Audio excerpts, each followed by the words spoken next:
1742 to arrest 5 members of Parliament for treason. This brought the political struggle against monarchical absolutism to a head. It ended a week later when the king fled London. But more importantly, the struggle took place outside of Parliament as well as inside. It was only the intervention by tens of thousands of armed people in the streets in defense of Parliament that won the day. Without their support, the House of Commons was impotent. Who were these people? Where did they come from? And why did they care? They were called the middling people. They were an urban petty-bourgeois stratum composed of artisan craftworkers, small shopkeepers, early manufacturers, domestic traders, and mariners. In the early 17th century, a master craftsman typically had a modest workshop adjacent to his home with a couple of apprentices who lived in his house and were servants under the law, and or hired journeymen who worked for wages. They sold their output either to customers directly or to shop owners. Their trades were governed by the city's guilds called livery companies, of which they were members, which were in turn supervised by the city's board of aldermen. Not a few of them made very good livings, and some of the most successful, usually goldsmiths or silk mercers who dealt in specialty items, were also moneylenders. England's largest export had for many decades been textiles. The wool export trade began around 1400. Gradually, the wool was first spun into yarn and woven into cloth and later clothing in England itself before being sent to the Low Countries for finishing and sale. London was therefore a satellite of Antwerp, but from the time of Henry VIII, customs duties on cloth exports accounted for half of government revenue. Considerable economic growth occurred during Elizabeth's long reign, and by 1600, England was an economically capitalist country, one that could support trades in imported consumer goods, despite the large majority of the population still engaged in agriculture. Most of the weaving was done by small livestock farmers or their wives on a loom in their home and sold weekly to a domestic trader. This putting out system predominated during the 16th century and into the 17th. But by then, certain areas of the country had become centers for early manufacturing. A master weaver might have 6 to 10 looms in a centralized workshop and up to a dozen hired workers. This was still an embryonic stage of industry. Although the workers received only wages, they each worked by themselves. There was no division of labor to speak of. This early centralization of work indicated the dismal future that awaited the bulk of urban master craftsmen and rural weavers and spinners. As capitalism grew and productivity developed, they were unable to remain independent producers and were pushed into becoming mere wage workers themselves. But in 1640, this trend had only just begun. The middling liverymen were respectable employers, and like the rest of their class, also largely Puritan. They and their sons, apprentices, and employees provided the horsepower of the city revolution, not the politically moderate, more conservative gentry landowners who overwhelmingly occupied seats in the House of Commons. These middling citizens were also often followed by lower class, unskilled wage workers, such as laborers and porters. I wrote this book to refute the right-wing revisionist historians who displaced the Marxist class analysis in British academia during the 1980s. This was, of course, the reactionary period of Margaret Thatcher, Ronald Reagan, and deindustrialization, when the ruling capitalists in both the US and Britain brought about a sharp political wrench to conservatism. To achieve my aim required explaining what made the English events a revolution. The answer came from the actions of the London population in the streets, led by Puritan clergy and merchants, in support of a political program incompatible with feudal social relations. Revisionist historians promoted an interpretation of a tranquil and consensual society with nary a sign of poverty or discontent, much less revolution, to be found in the land. As one historian summarized this view, quote, "By marginalizing the parliamentary texts and defining the court as the only public arena worthy of study, the earlier revisionists were able to depict a political nation that until 1640 was almost universally deferential and harmonious, and then suddenly exploded in rebellion. We might perhaps call this the Big Bang theory of the Civil War. In the view of these reactionaries, Marxism was not simply wrong about this or that. It could not be right, period. In their virulent anti-communism, they strictly limited what evidence was considered legitimate, concentrated on the doings of the king and his court, or, as one of them put it, the people who count, and fostered the most far-fetched and distorted arguments. It was claimed, for example, that what occurred in the 1640s could not be called a revolution because at that time, the word only applied to planets, not politics. It was not enough to question Marxist interpretation. They had to malign its entire method and ideology, even if it took a denial of reality to do so. At bottom, the argument turned on the question, how do we understand history?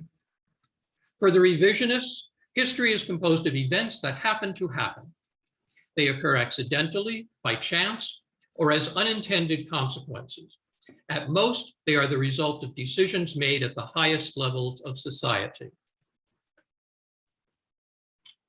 To quote a participant looking back on the period, revisionism was a revolt against materialist or determinist histories and historiographies, a rejection of the social history of politics, but also a rejection of the relevance of social change.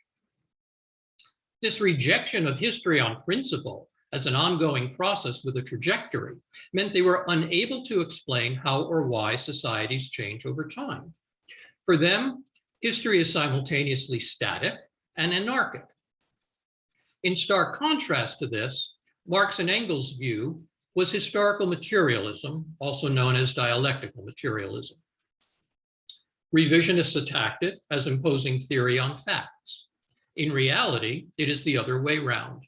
The course of the actual events show the development of a discernible historical pattern, and this is the approach I followed in my book.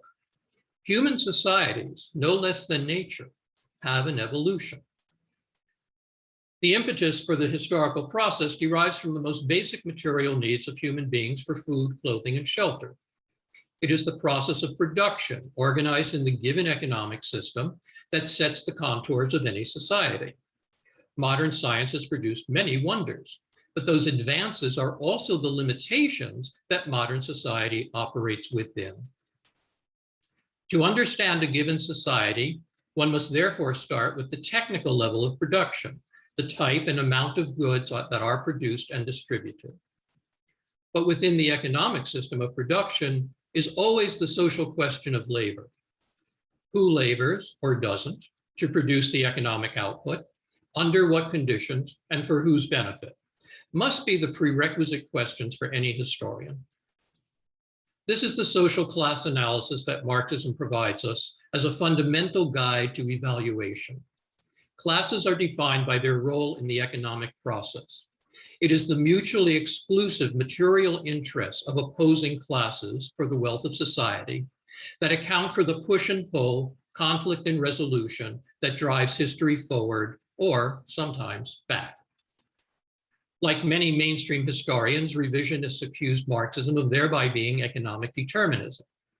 Anyone with the least familiarity, however, knows that Marxist theory requires the integration of non-economic with economic factors to see society as a totality. We could hardly speak of social movements or revolution if it were not for the subjective factor in history. But social class action also requires an expression. The particular ideological formulations and beliefs advanced at the time, in conjunction with the lived experience of the participants, shape competing political programs. As the great Frederick Douglass put it, if there is no struggle, there is no progress. Power concedes nothing without a demand. It never did, and it never will. Revolutions occur when the social class that rules society, monopolizing its wealth, is overthrown by a lower class, which permanently realigns the economic and legal systems to suit the requirements of the new ruling class. The revisionists' major target was the English historian Christopher Hill, who had been singularly responsible for establishing the Marxist class analysis of the English Revolution in the mid-20th century. Despite the outstanding and lasting significance of his work, there was a flaw in Hill's presentation that the revisionists took prodigious advantage of to discredit Marxism and claim that no revolution had ever taken place in the early 1640s.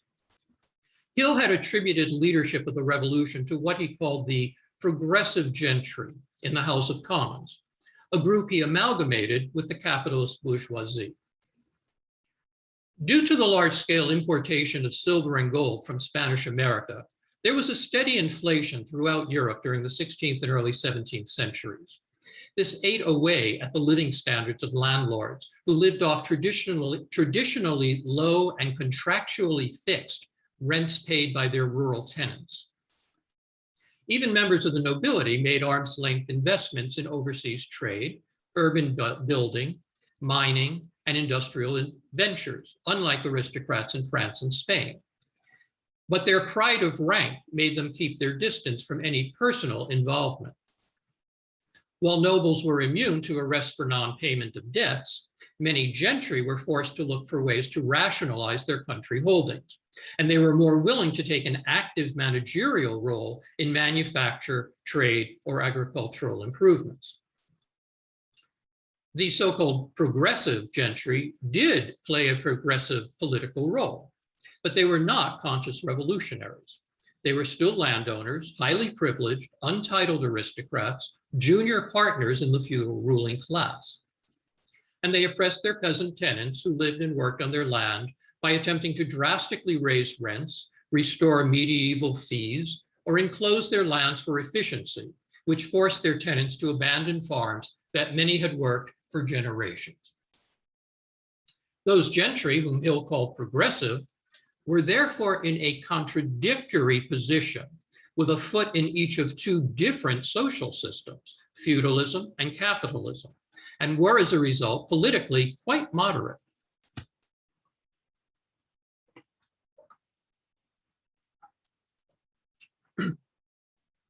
Throughout the lead up to the Civil War and for months afterwards, the gentlemen MPs disingenuously claimed they were not against the king, but only his evil counselors.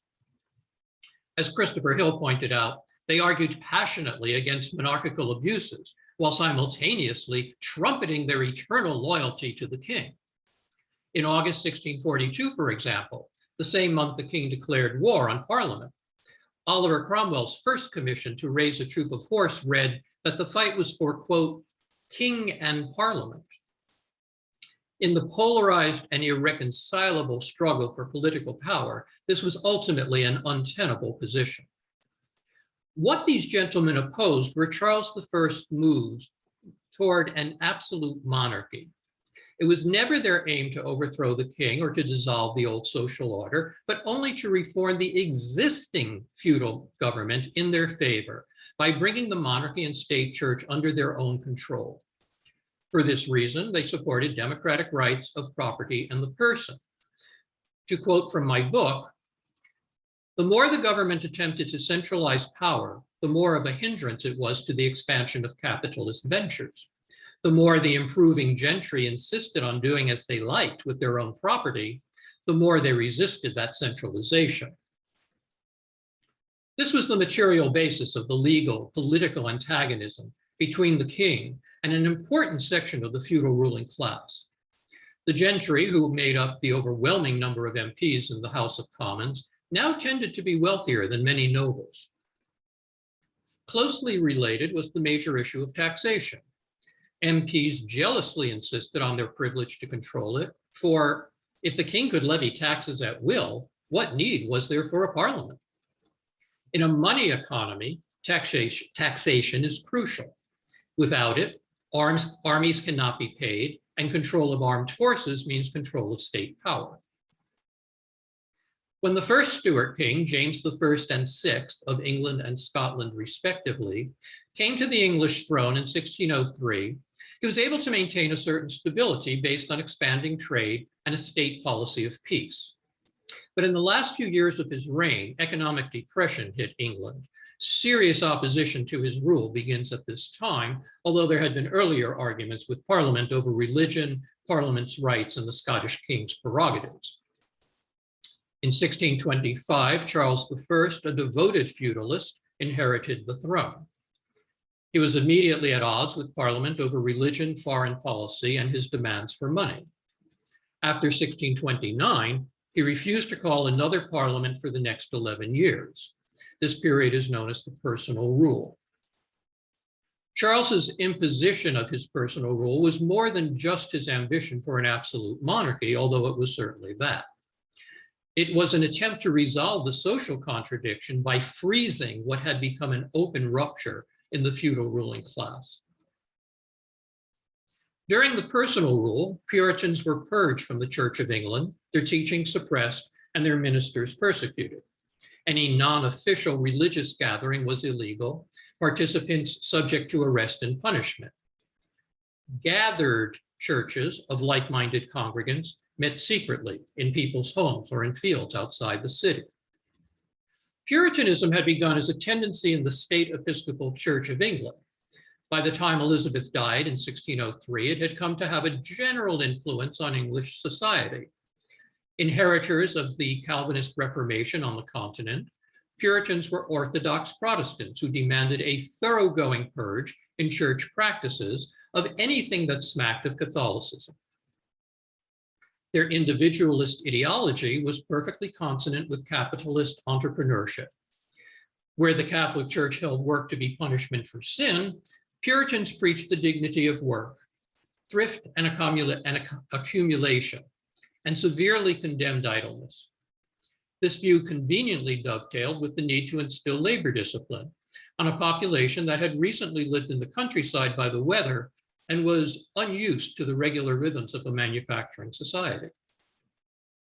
Puritanism was a trans-class movement. Many gentry and even a few nobles were Puritans or Puritan sympathizers. But it was most popular, and in its most radical forms, among the large group of London's middling people. London's Puritan preachers thus became a significant part of the revolutionary leadership.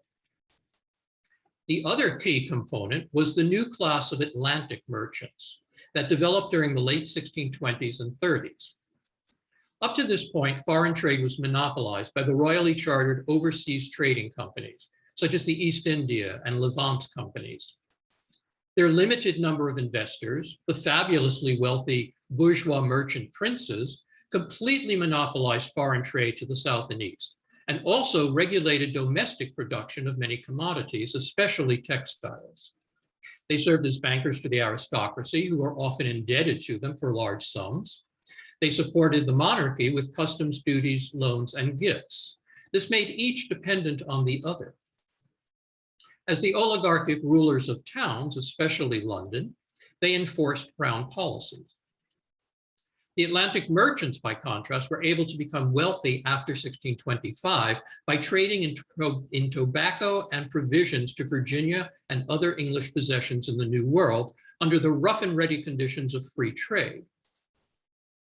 Unlike monopoly company merchants, therefore, they were not beholden to the king for their wealth, and most were radically Puritan in politics and religion, known as independents, aka Congregationalists. In the 1630s, they allied with Puritan aristocrats to found new colonies for Puritan refugees from Charles's persecution, such as Massachusetts Bay and what is now the modern state of Belize. They aggressively attacked Spanish interests in the Caribbean, and they interloped on the old monopoly company preserves all the way to the East Indies eventually. As Republicans or semi-Republicans, they became leaders of the Puritan movement in London due to their extensive commercial and personal ties with middling class producers and retailers. They would come to provide Parliament's financing and administrative organization before and during the Civil War, giving them outsized influence over it, which they used to push for active prosecution of the war against the king. By itself, the House of Commons did not have any way to implement changes to the feudal system and could not overcome the king. It was only the support of the London Puritan movement that made it possible. There was thus a political alliance between a majority of the gentry in the House of Commons and the Atlantic merchants in London, which gave the gentry confidence they could control the popular movement. The alliance of landowners and big merchants introduced a skew in the revolutionary process that is responsible for the hybrid outcome of the monarchy and nobility sharing power with the bourgeoisie after the revolution in 1688. It was because of this alliance that the revolutionary leadership in London failed to mobilize the masses against the aristocratic landowners as a whole, as the French Revolution later did. This is why France today is a republic, and England and Scotland are technically, ludicrously, and expensively still kingdoms. Charles's personal rule was characterized by repeated attempts to illegally impose taxes without the benefit of Parliament, his shift of the Church of England in a sharply more Catholic direction, suspension of the recusancy laws against Catholics, promotion of monopolies and other economic distortions, continuation of a pro-Spanish foreign policy, and attempts to reinforce social rankings and stymie social mobility. A Sisyphean labor, but one with dire consequences. In 1637, Star Chamber convicted 3 Puritan preachers of sedition. They were sentenced to having their ears cut off, cheeks branded, and imprisonment for life. Gentry MPs were shocked at this treatment of a physician, a clergyman, and a lawyer, members of the learned professions. The same year, the first Vatican representative in nearly 80 years was received at court. Charles promoted conservatives in the Church of England, known as Arminians, who upheld church ritual and hierarchy and the divine right of kings, and opposed preaching and free-thinking sermons. In 1633, the Arminian William Laud was appointed Archbishop of Canterbury. Many clergy were appointed to government posts and Catholics to offices at court. Laud's persecution of Puritans forced some to emigrate to Holland or America, such as those later called the Pilgrims.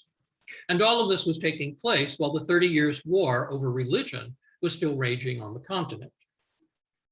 These moves increased fears of popery within the ruling class, among Protestant nobles and gentry, many of whose lands had belonged to the Catholic Church before Henry VIII's Reformation. The acute sense of Protestantism under siege made both gentry and middling people die-hard opponents of Laud and Arminianism, thus enabling their early unity to be more easily achieved.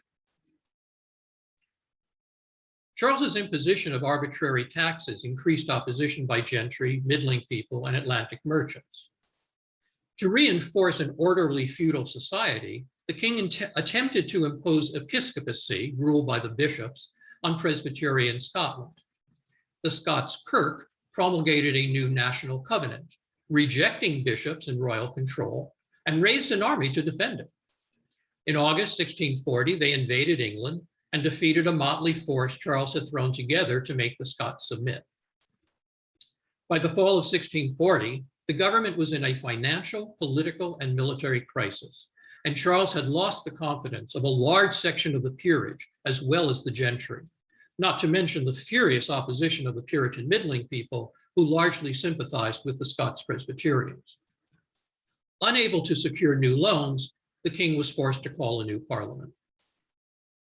The 4 MPs elected for London were all parliamentary Puritan merchants. They became the critical link between the London citizens' movement and the parliamentary opposition in the House of Commons, tying the two together. On the 3rd of November, 1640, what would become known as the Long Parliament began. It would govern for the next 13 years. Due to some expansion of the franchise in the 1620s, a number of middle or lower gentry were elected, men such as Oliver Cromwell. These men were more likely to be Puritan and somewhat more radical in their views. Very few of the well-off gentry MPs who dominated the House were Republicans, much less Democrats. John Pym and the opposition gentry believed that by placing limits on the crown and bishops, Parliament would be able to control His Majesty's government. They had no intention of dismembering the established church or abolishing monarchy, and hoped to be appointed to government posts themselves. But there was a small problem with the gentry's reform program. It required agreement by the king. Without the backing of the more conservative House of Lords, which it did not have, it was unable to force changes in the feudal political system on its own. The only alternative was to rely on the Puritan middling class movement, but this would alienate many of Pym's own supporters. The House immediately began their campaign against the king's evil counselors. A month after convening, they impeached the two most important, the Earl of Strafford, governor of Ireland, and William Laud, Archbishop of Canterbury. Parliament freed the 1637 religious martyrs of Star Chamber. A joyous crowd of 10,000 accompanied their re-entry into London, sending shockwaves through the royal court. The church courts no longer functioned, freeing the people from prosecution for sin. Puritans began to preach openly again. On 11 December, a petition with 15,000 signatures was presented in the Commons, calling for the abolition of the Episcopal State Church, root and branch. This revolutionary program came from London's middling people, led by militant Puritan preachers and radical Atlantic merchants. Like all revolutionary demands, it could not be accommodated in the existing social system. The church was mirrored and interpenetrated with the secular government, the king the head of both. Abolition of episcopacy would mean the fall of the monarchy.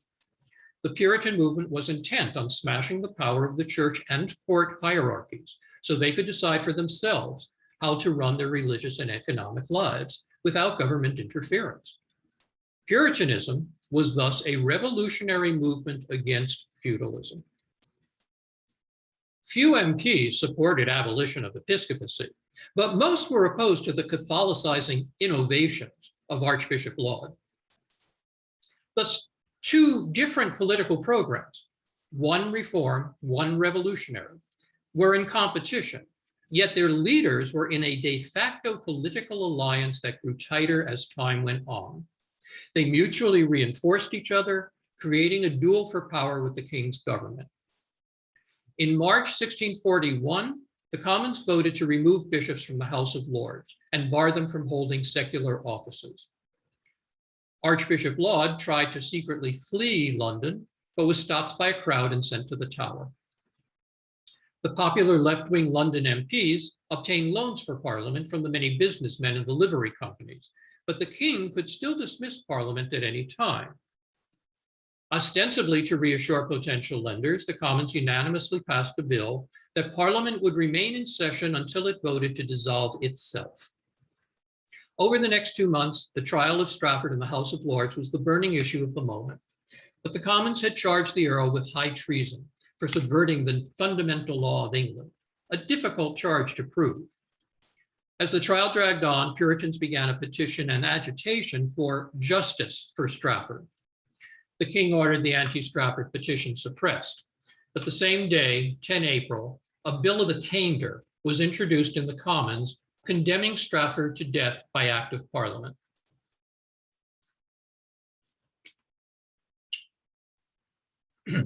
About 10 days later, 10,000 people brought another mass petition to the Commons. Presented by radical Puritan merchants, it cited the Popish army Strafford had raised in Ireland, again called for church reform and the death of, quote, notorious offenders. The Commons passed the bill of attainder the same day. Those voting against it were denounced as traitors and placards posted up in London and Westminster.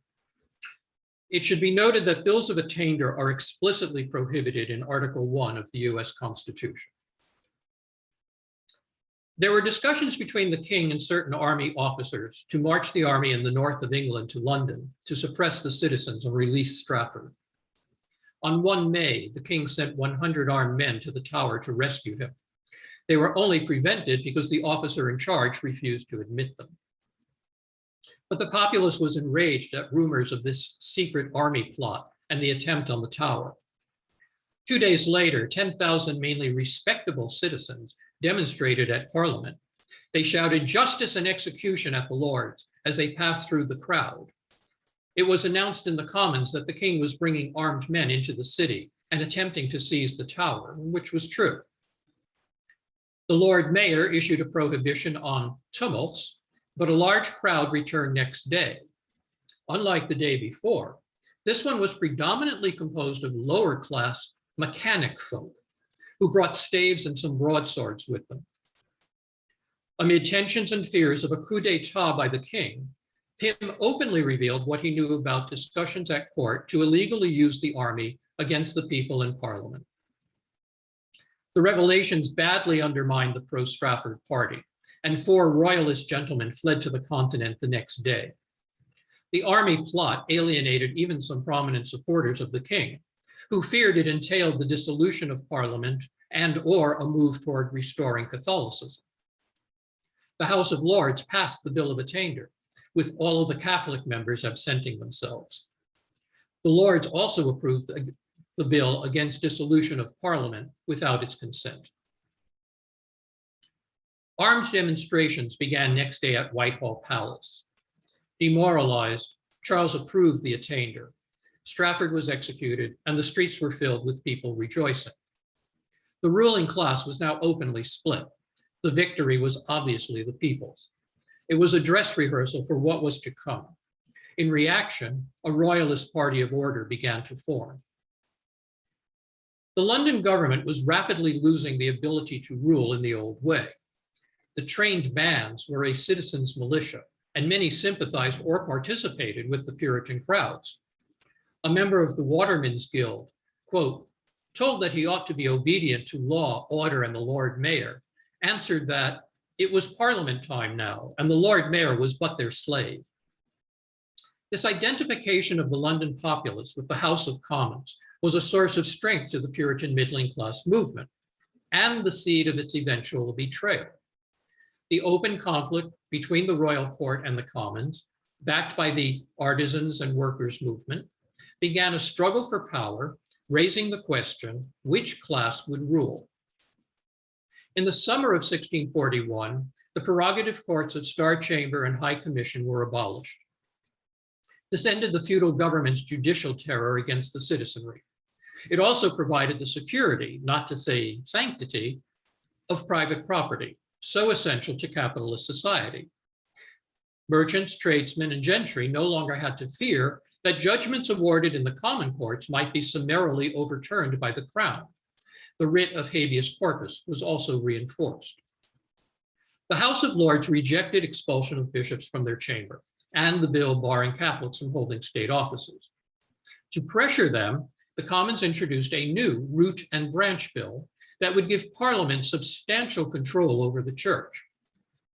This was quite different from the popular demand to abolish episcopacy, but it encouraged new activity by Puritans.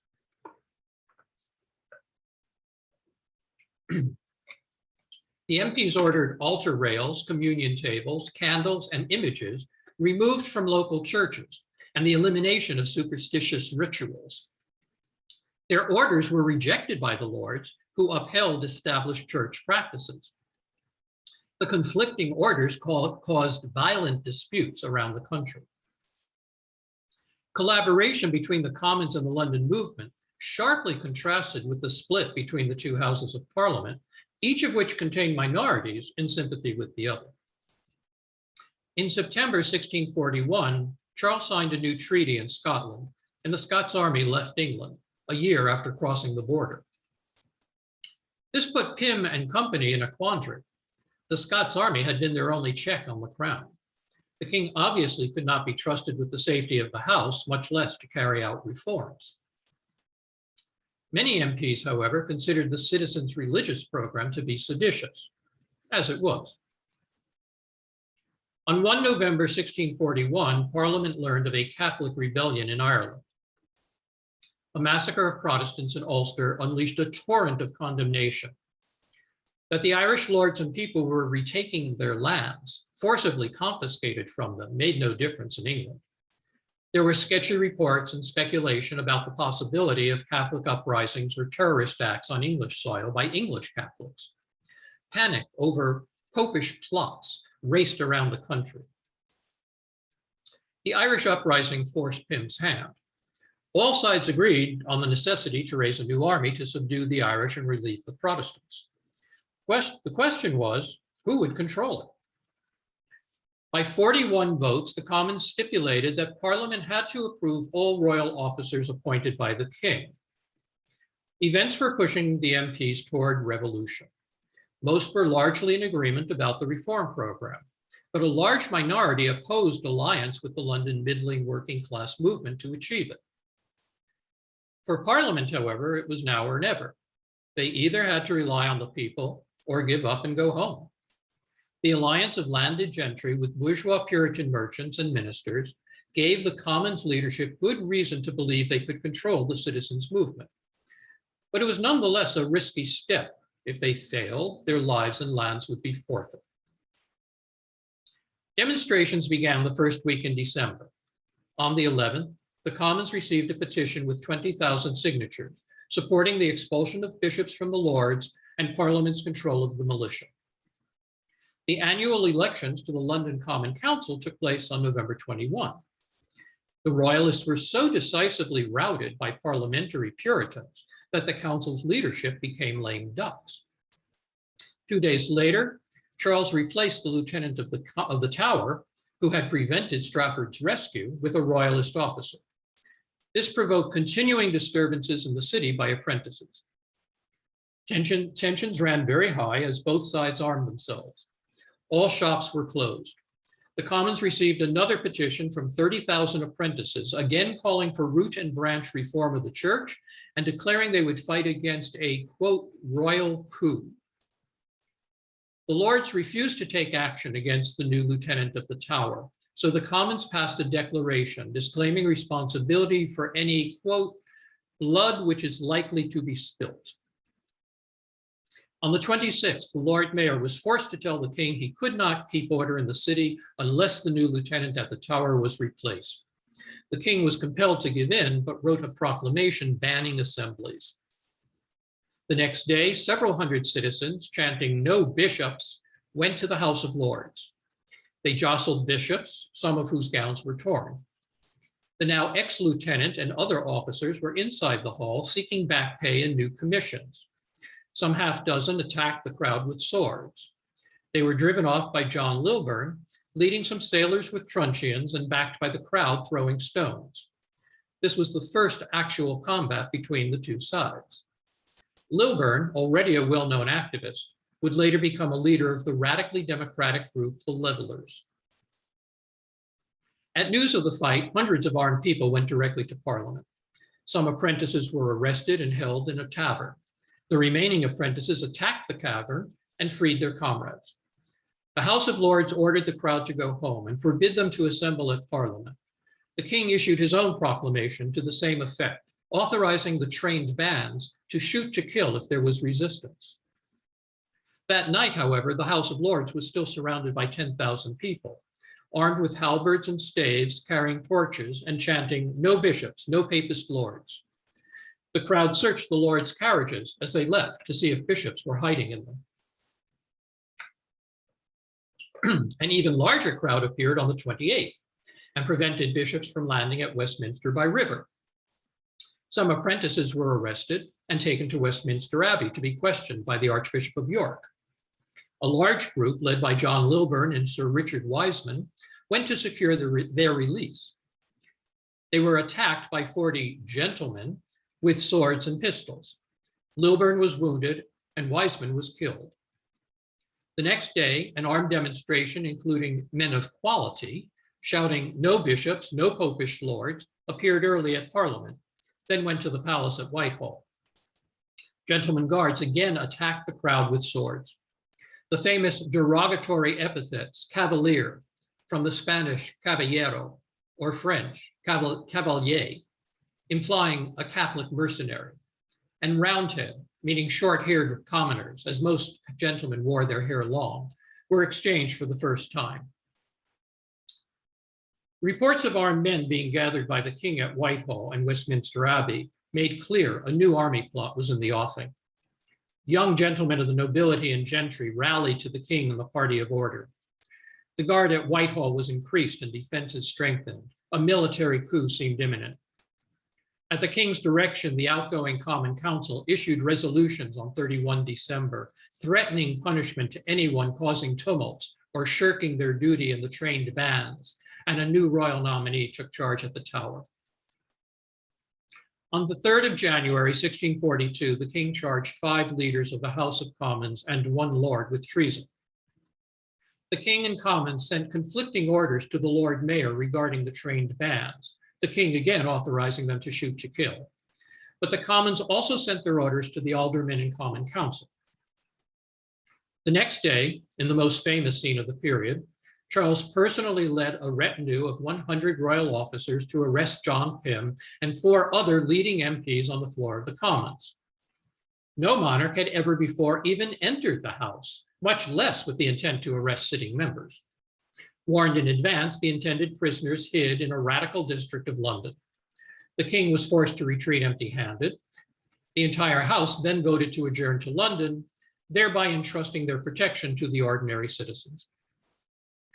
Aldermen and sheriffs closed the gates to the city and placed chains across streets to impede horses. The mass of people armed themselves and stood watch in the streets to protect the 5 members. The same day, by order of the House of Commons, the London Common Council set up a committee of safety. All of the councillors elected to the committee were supporters of Parliament, including 9 Atlantic merchants. 4 of the 6 aldermen elected to it were Puritans. 2 nights later, a rumor quickly spread that soldiers were approaching the city. 100,000 armed men, more or less, went into the streets, and the trained bands were called out without the Lord Mayor's authorization. Women built barricades and prepared pots of boiling water to use against the enemy.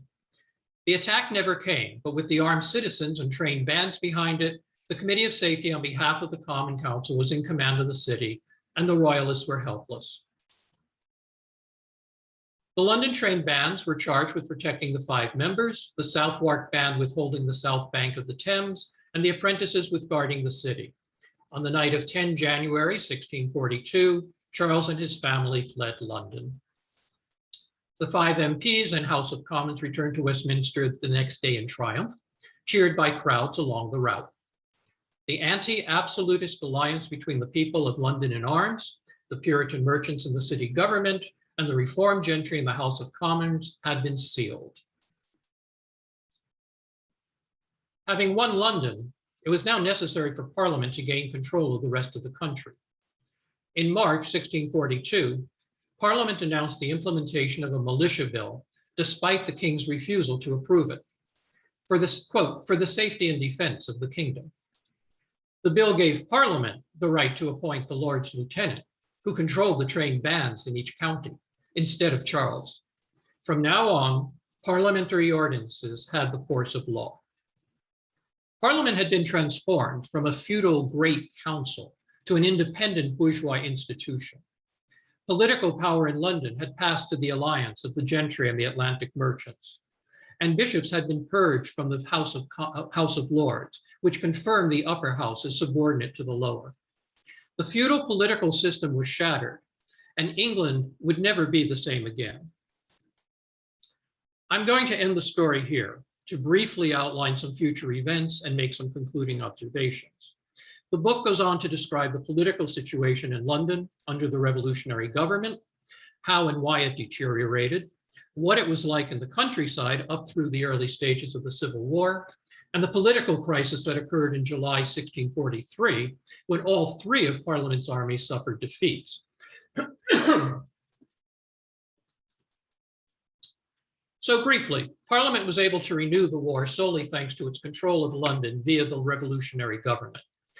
But the war dragged on, mainly because Parliament's aristocratic army leaders were reluctant to confront the king. In 1645, the self-denying ordinance prohibited any member of either house from serving as an officer in the new model army. Promotion was now according to merit, not rank, and this allowed the dedicated Puritan corps of middling yeomen and craftsmen to advance into the leadership.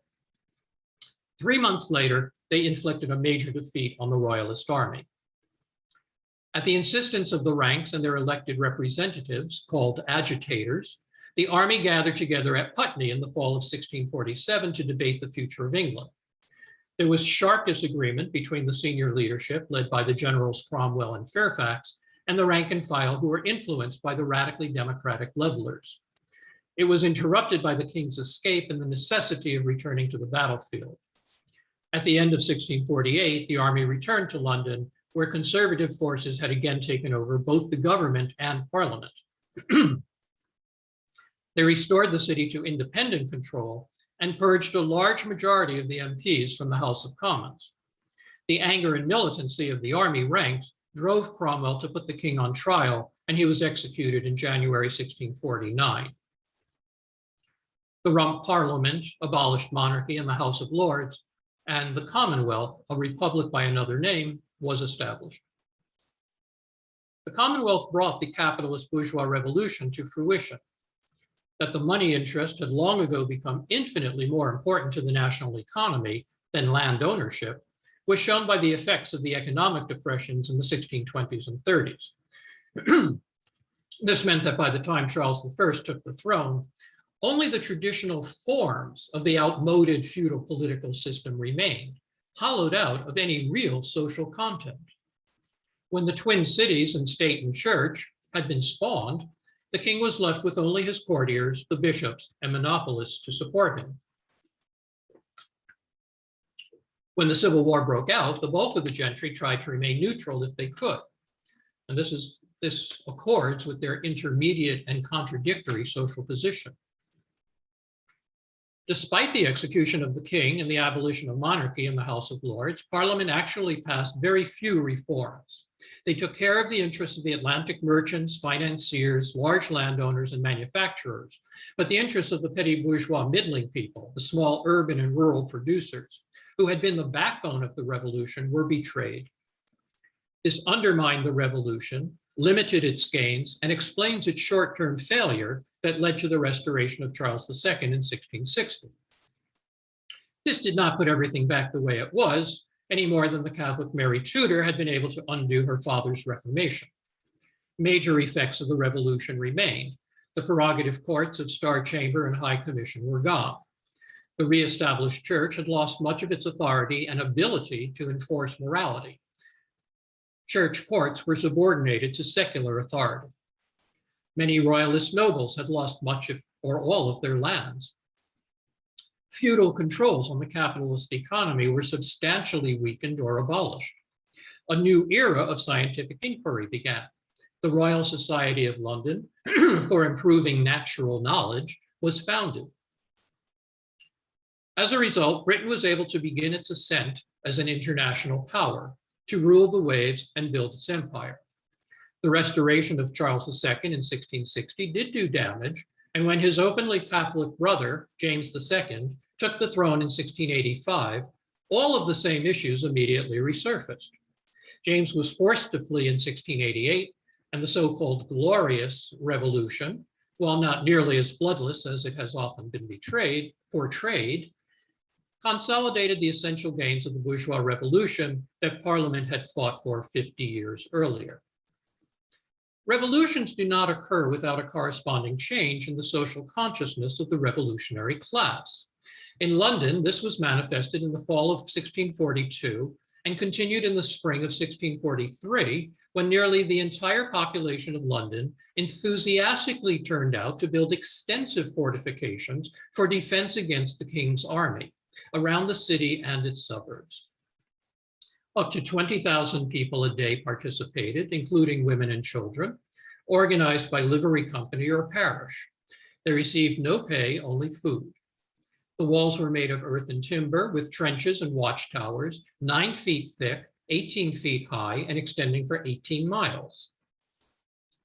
During the same period, the city's militia in the trained bands, based on the middling class, and now officered by free trade merchants and liverymen, voluntarily joined the army under Essex to fight at the Battle of Edgehill, where they played a leading role, and to prevent a quick Cavalier victory at Turnham Green a month later. In August 1643, they again joined Essex in a long march to relieve the siege of Gloucester, 100 miles away. They were forced into battle on the way back to London at Newbury, where even the royalist historian Lord Clarendon credited them with saving the day. It was the political consciousness engendered by the London Revolution that made them the most dedicated defenders of it. In 1640s England, Puritanism provided the ideological rationale for revolution, but it was prepared by the long struggle of Puritan clergymen to challenge ordinary people to educate and think for themselves, rather than mindlessly participate in ritual or simply accept what they were told by church officials. To be godly required being socially conscious. Puritanism intersected the middling class's deep resentments against the company merchants who were wedded to the royal court and who oppressed them in multiple ways. This gave the middling people every reason to fight the feudal monarchy and its highly undemocratic lackeys in the London government. For wide layers of the population, Puritanism gave expression to the struggle over church governance for control of religious practices, but it also had wider ramifications. In the countryside, the peasants rebelled against enclosures, high rents, and the collection of tithes by the church. Puritans condemned royalist landowners as idle parasites and the king as a crypto-Catholic, both of which were true. Their revolutionary demand to abolish episcopacy and also monopoly implicitly meant and was intended to achieve the end of the feudal political system as it then existed. It was the leadership of the House of Commons working in tandem with the Puritan leaders in London that brought down the feudal government. The intervention of the citizens' movement in London at decisive moments pressured the House of Commons, or at moments of greatest threat, protected its members with arms in hand. From this comes the Second Amendment to the US Constitution. In the Federalist Papers, both Alexander Hamilton and James Madison argued that militias, which they defined as citizens with arms, were the guarantee of the people's liberties, including from the federal government if necessary. Puritan and more generally Protestant antipathy to Catholics must not be conflated with the dead-end inter-ethnic and religious wars in our own decaying era, particularly in the last 30 years. In the 17th century, the Catholic Church had been the dominant institution, tightly integrated with feudalism for a millennium. They could not be distinguished between because they were not distinguishable. Not until the Revolution of 1688 would bourgeois secularism be confirmed in its essentials. Only once feudalism had decisively given way to capitalism and the landowners had been reconciled to the political rule of the bourgeoisie could any form of equal tolerance for Catholics be envisioned. The royal court, established church, and London oligarchy, in short, the feudal state, was overthrown and replaced by the armed citizens of London in January 1642, and the more perceptive members of parliament were happy to make use of this expedient. There was more work to be done, but the absolutist aspirations of the crown had been defeated. But just as the presence of parliament had attenuated the power of the monarchy, it also attenuated the power of the revolution.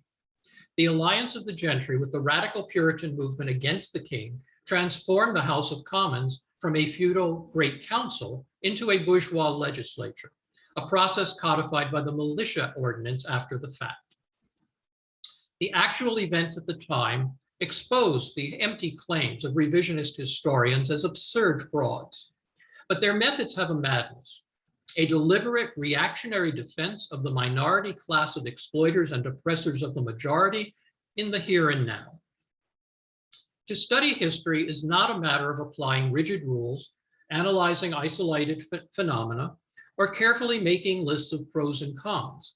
It is a matter of regarding society as a whole entity in motion, in a framework of development, which does not occur linearly, but which recognizes when qualitative changes occur and can analyze the consequences. This is what historical materialism gives us, It is the method that teaches us to appreciate contradiction in the evidence of history itself. Thank you very much. Mr. Michael, that was really incredible. Wow, so much great information. I guess what's interesting to me in the beginning, and do you mind if I unmute everybody and people start questions? Please. Yes. Okay. So we have plenty of time. Oh, you're the best. Thank you. Let me just do that right now.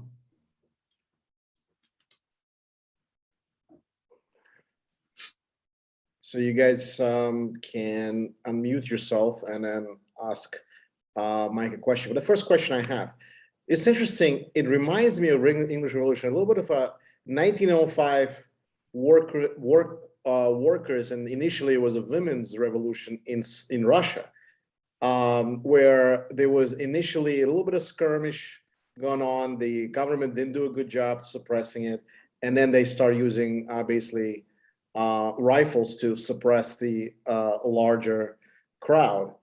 Do you see any similarities? So this is interesting. So I never drew those similarities.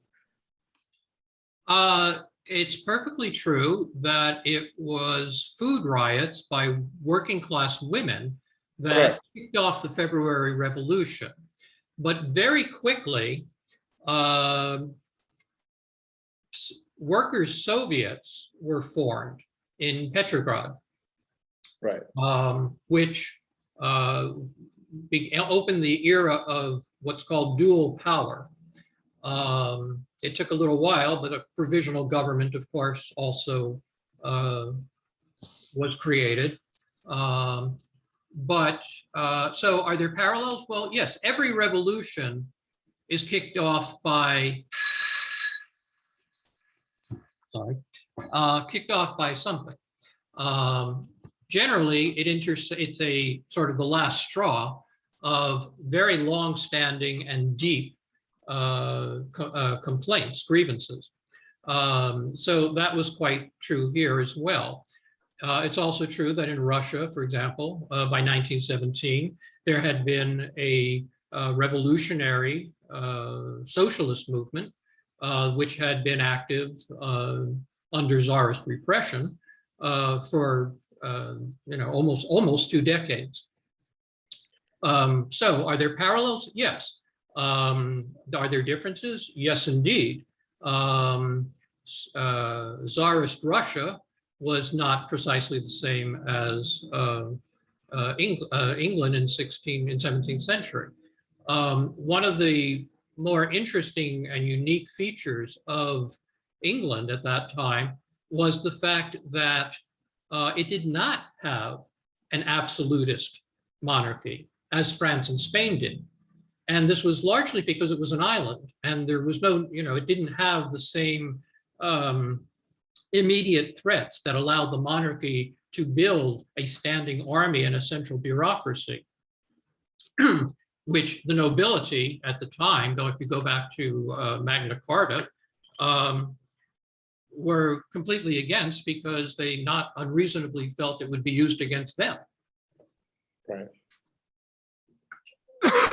And of course, the situation in Russia, Russia had a bourgeoisie.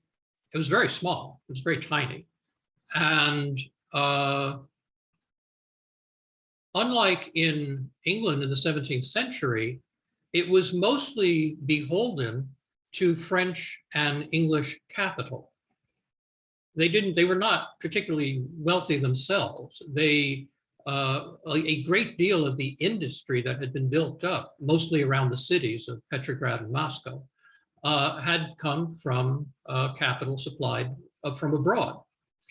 In fact, it was the pressure of the English and French governments that kept the Tsarist government in the war, World War I, as long as it did, until the Bolsheviks took it out. So yes, there are some similarities, but there are also important differences. So there are even differences with the French Revolution, which I touch on in the book here and there. which was also a bourgeois revolution. So Larry has a question. Larry? Please.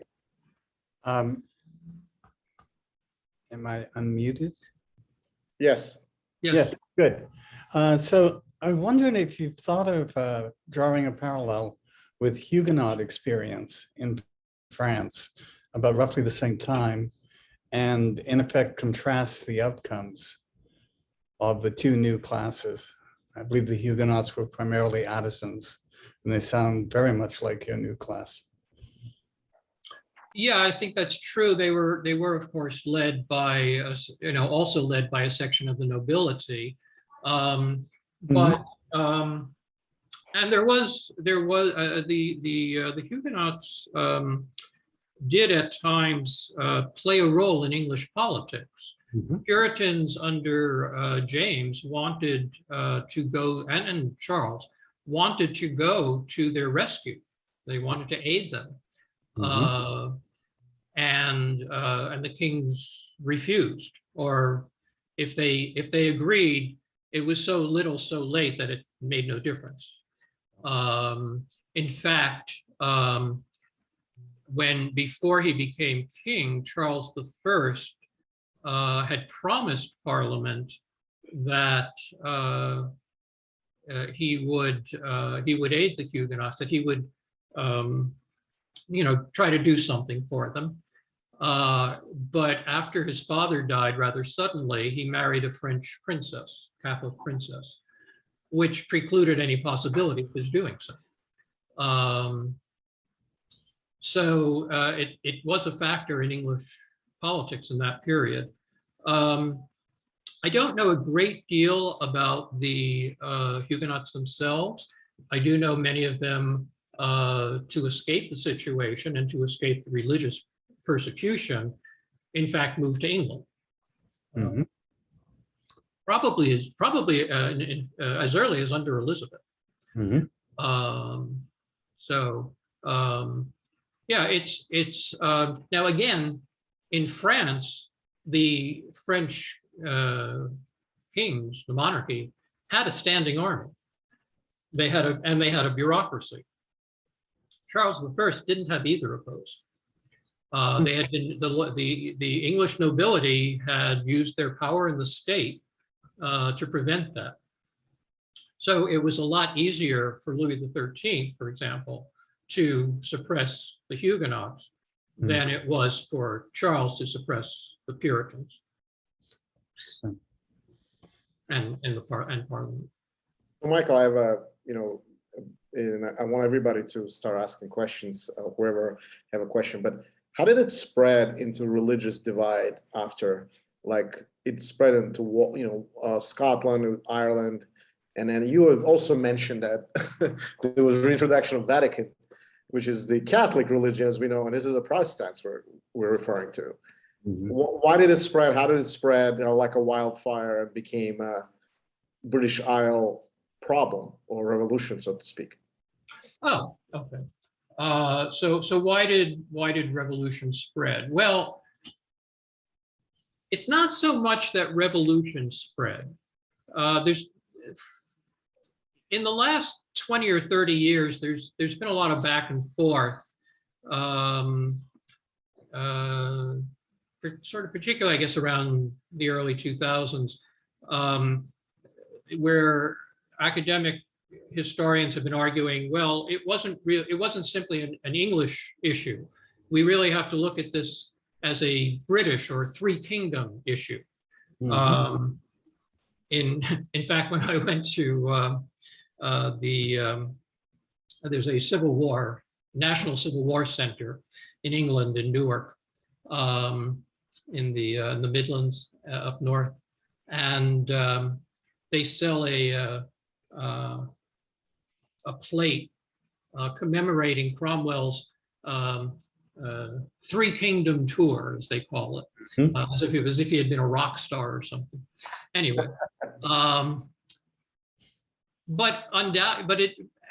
think the argument of it that it's a British problem is a little bit overblown. I don't see it that way myself. I think that clearly Scotland and Ireland, and the fact that the same crown was the king of all three nations, complicated the situation a good deal, and therefore what happened in one country often affected the other. That's undoubtedly, I mean, you can't argue with that. But the events that began in London and spread throughout England were really English. Scotland, to most English people, Scotland in the 17th century was a foreign country. They, they may have spoken a version of English, but it weren't any version of English they had ever heard. And the Irish, of course, were just totally foreign. I mean, they were just savages, effectively, Catholic savages at that. But it's also true that the distraction of the Civil War in England gave the Irish an opportunity to try to throw off the yoke of England in Ireland. Even though the leaders of the Catholic Confederacy claimed that they had the support of the king and that they were all for the king and against the parliamentarians, they just wanted a better deal, which they felt sure the king would be willing to give them if only those horrible Puritan parliamentarians weren't in the way. So, look, yes, there are overlapping lines, there are overlapping issues, and sorting those out is really what my book was dedicated to trying to figure out and achieve and show how these different religious and political issues intersected, affected each other, but how they also developed each on their own as well. Interesting. We just open up to the group. Anybody has any questions? Or how long did it take you? Oh, here's Rolf. Rolf, go ahead. Okay, thanks. Yeah, I have a question that sort of relates a bit to Zach's question on Catholicism. I think Catholicism, as I understand it, has somewhat different meanings than the papacy in revolutionary, in the English Civil War. Often Catholicism, the term Catholicism refers to sort of the trappings of Catholicism, the vestments, the rituals, so on. If we define Catholics more strictly as allegiance to the Pope in Rome, were there really any Catholics in England? Were there any Catholic churches? I mean, Henry VIII, I think, had just completely eliminated all the Catholic churches. And so what the Puritans often referred to as well, I think you referred to the bishops and papal lords or papist lords, whereas the bishops, I think, were the bishops of the Church of England who owed no authority to Catholicism in Rome. I mean, correct me if I'm wrong, but my understanding is pretty much everybody in the Civil War, with the exception of the Irish, hated the Pope and the Catholics in Rome. But they accused each other of being papists or Catholics with reference to the trappings of Catholicism in the Church of England. Thanks. Well, yes. All of that is true, and it depends on who you're talking to. Puritans, particularly in the early days under Elizabeth, argued against the trappings primarily, as you described, the popes in Rome were not only they later, I don't know if they did this under Elizabeth, they later called them the Antichrist. Yep. But and it was sort of easy to get away with because Elizabeth was a Protestant queen. And and the popes had excommunicated her, not once, but twice, just for good measure. You're wrong, I think, about destroying all the churches by Henry VIII. Henry VIII destroyed the monasteries. There were lots of churches in England. Many of them go back centuries, starting with Westminster Abbey. But they were converted, they became Protestant churches as opposed to Catholic churches after the Reformation. Elizabeth's settlement, when she came to the throne, let me go back further. Henry had originally been staunchly Catholic. It was only when he needed the divorce that he sort of came under the sway of Protestantism and decided to make a break with Rome for it, which, by the way, was not simply about the divorce. England sent a great deal of wealth every year to Rome. When Henry broke with the church, that ceased. So there was an economic incentive here for him to do so. Similarly with the monasteries, the wealth that he confiscated from the monasteries filled his treasury, which was pretty close to being empty, and gave him a new lease on life. He sold much of the lands that he acquired by that act. And he gifted some of them to, loyal followers and so on, but mostly he sold them off, which increased the number of gentry by a good deal because many of them were relatively small estates.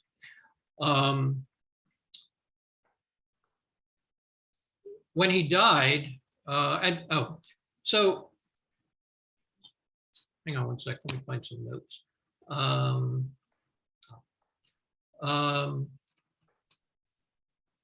The church under Henry did not, it was not a complete reformation. It wasn't a popular movement from below like Luther or Calvin or Scotland. It was a top-down reformation. And yes, it abolished things like a confession, but it left a lot in place. The Mass was still said in Latin. Enforcement of fasting for Lent still continued.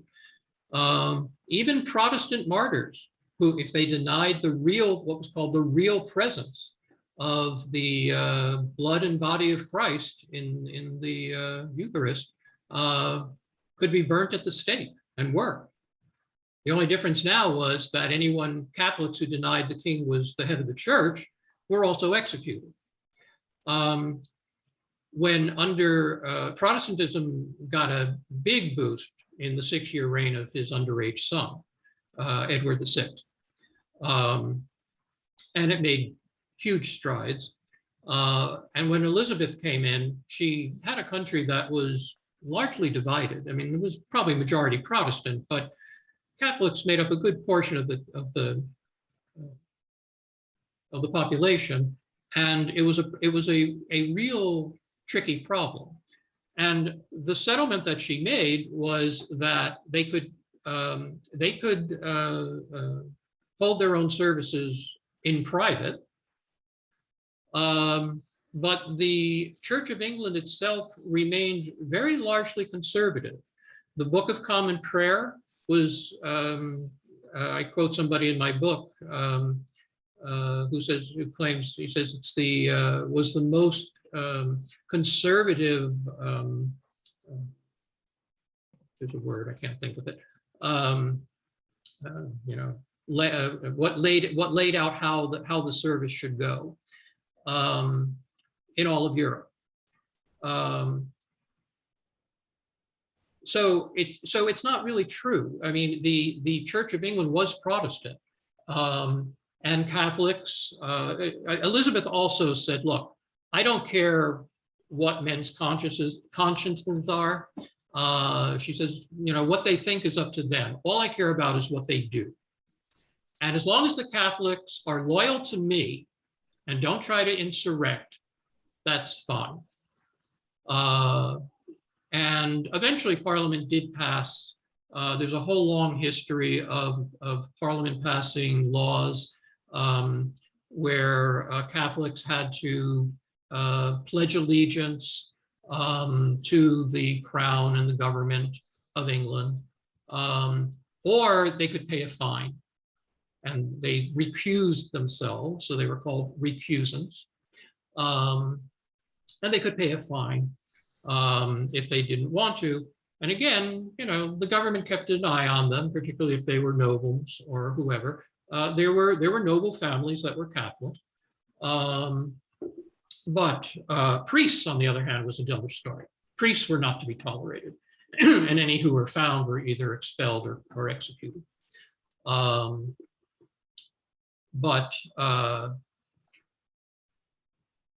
So when you come into the 17th century under James and Charles, you start to have a split in the church between the Puritan wing and the more conservative wing, which believes in ritual, believes in catechizing, which believes in, there were huge arguments over where the communion table went. They were for altar rails, which was a railing between the minister and the congregation, which Puritans said, which in effect said that the prelate was higher, that the congregation was subordinate to the minister, which Puritans opposed. So there are a lot of ins and outs. Some of it's religious, some of it's physical, some of it's, a lot of it becomes political because the crown was the head of both the church and the state. When James I came to the throne, Puritans wanted him to abolish bishops, and he famously replied, no bishops, no king. He understood that the monarchy needed the church and the bishops. Bishops sat in the House of Lords. They were the lords of the church. And as a result, they were also in the parliament. And this was what the big contest was all about in May of 1641 between the people in the streets and Strafford and the king. I'm sorry, actually later on, after immediately following, it had been going on for a while, but it became a major issue right after the revolution seized power in London. And huge crowd, not only from London, but from counties all around London, what they call the home counties, came to London with lists of grievances, chief of which was throw the bishops out of the House of Lords, which it took quite a while. The Lords resisted. It took a couple of months, but they did. So yes, these are all, both sides of this equation exist and fed into the whole parliamentary and Puritan issue. Did I answer your question? Yes, Larry has a question. Thank you so much, Larry.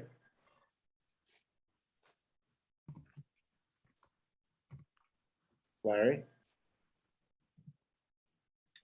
Anybody else? Well, I have a question. How long did it, go ahead. How long did it take you to do research to write this book? Particularly interested in what interests you in this period. I've looked a little bit of in the profile of the preface to this book, and you have a very interesting, background. So, what related you to this history? How did it start? Actually, it's funny, a little funny. Actually, it began when an acquaintance asked me in writing, an acquaintance who has a PhD in 17th century culture, literature, poetry, music, asked me to explain the politics to her. And she asked me this in writing. And then I had a general idea of the contours of the English Civil War period, but I didn't know very much in detail. And so I went and visited a friend of mine and asked him what I could read, and he handed me Christopher Hill's The Century of Revolution. And based on that, I wrote her back a few short paragraphs. And that was really the beginning of it. I began to read more of Christopher Hill, stopped after a while, and then around 2007 or so, I picked it up again because I had always wanted to go back. And by that time, I was aware that that the revisionist historians had driven the Marxist analysis out of the British Academy. And I guess it just made me mad. And I wanted to refute them because I knew that what they were pushing was obvious nonsense. So I did. I didn't really ever expect it to get published.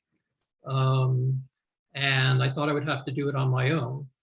And I knew that wasn't going to get me very far because I don't know anything about publicity.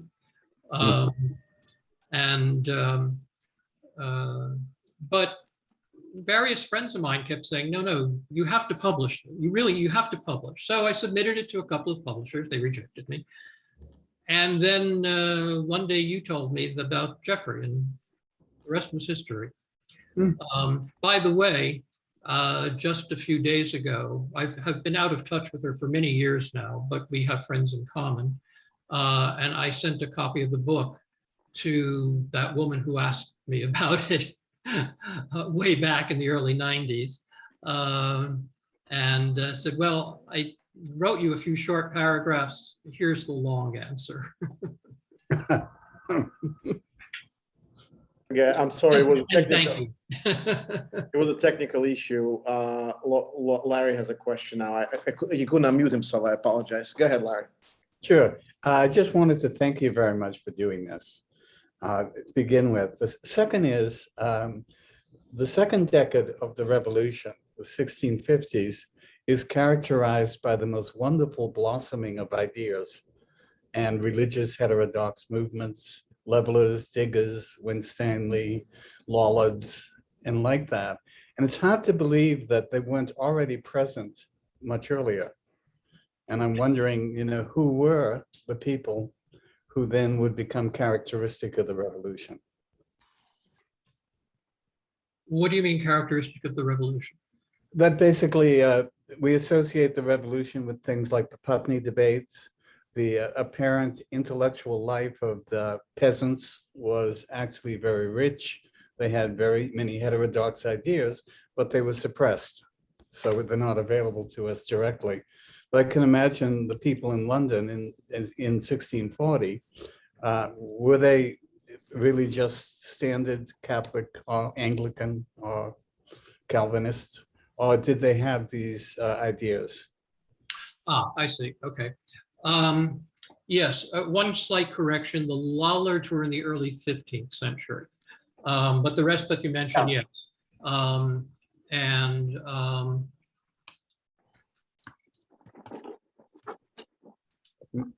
I think they were revived. This is from A Tinker and a Poor Man. I think Christopher Hill. Oh, Yeah. I'll go Yeah. check. No, I thought, are you quoting something or? I thought that Christopher Hill made the point that the Lollards had continued despite the fact that everyone thought they were gone. But this is too esoteric. So let me ask the basic question. Okay. Suddenly there's an incredibly interesting intellectual life in revolutionary England, revolutionary Britain. And it's hard to see any traces of it as early as 1640. Okay, so during the personal rule, see, again, what happened under James was that there were these two wings of the church, which coexisted. There was the conservative, what eventually became the Arminian wing, and the Puritan. Ça cuidare. I'm sorry. Oh. But James kept the debate very sotto voce. He kept it under control. He didn't want a great deal of, he understood that, you know, too much religious debate was going to lead to problems. Although he was very interested in it and he thought himself a religious scholar. But he kept it very much under control and under the radar. And the Puritans themselves, as a result, conducted their activities with a great deal of discretion. They felt it was very important that they remain in the church, even if they couldn't, you know, be totally open about it. So they were kind of semi-underground. And particularly in London, there was a semi-underground Puritan community amongst the middling people. People went to hear Puritan preachers, and you know, there was a lot of enthusiasm. Some of them were supported. Many Puritan gentry and nobles supported either privately or preachers, either for their own households or for who spoke in public. And this was the situation up until Charles came to the throne. And during the what was called the personal rule that I described, the persecution of the Puritans turned the mass of them into separatists. So whereas before there were very few sects. Christopher Hill's written about them, the family of love, for example. There were very few. There were probably individuals. But for the most part, Puritans remained inside the Church of England and were determined to do so. Only during the period of personal rule were they really driven underground. Many of them were driven out of England, either to Holland or America.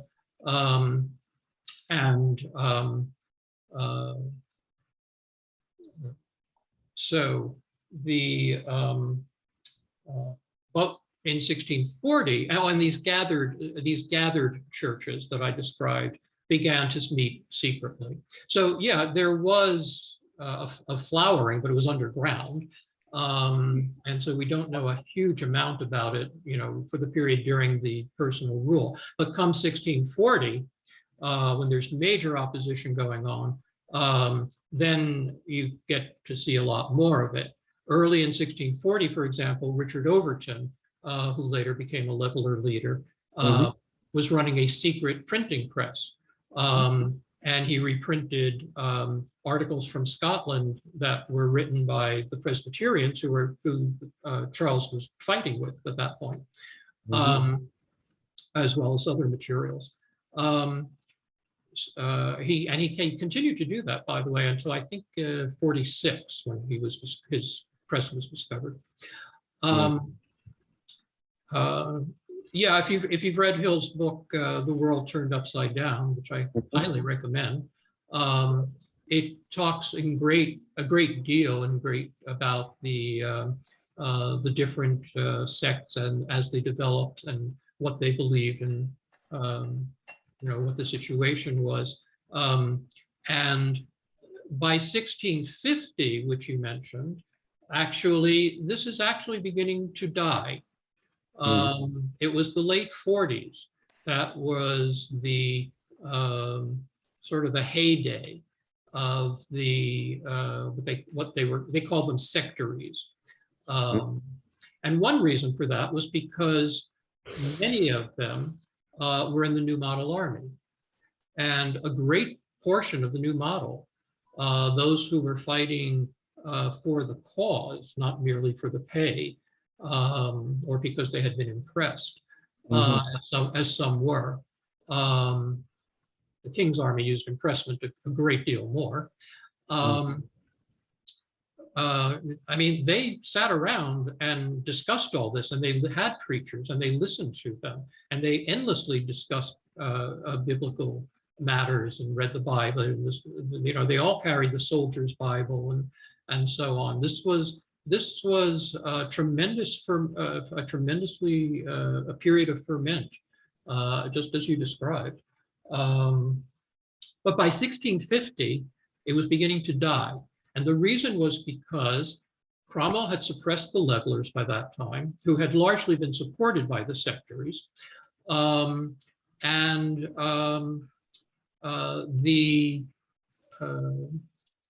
Even though the Commonwealth had been formed, the situation in England generally was quite bad. There were several years there, 48, 9, 50, I believe, where the harvest wasn't good. The weather was extremely cold.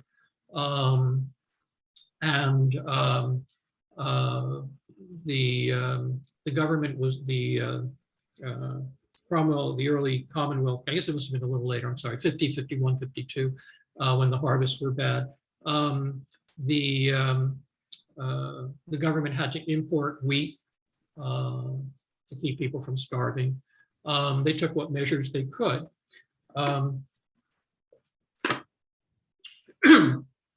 After 1650, when the diggers' attempts were suppressed and driven out for trying to dig up what was called wasteland or unused land, commons land, Gerard Winstanley, who was their head, who had written very extensively and whom Christopher Hill resurrected interest in, he was actually an early communist, he disappears. Nobody knows what happened to him.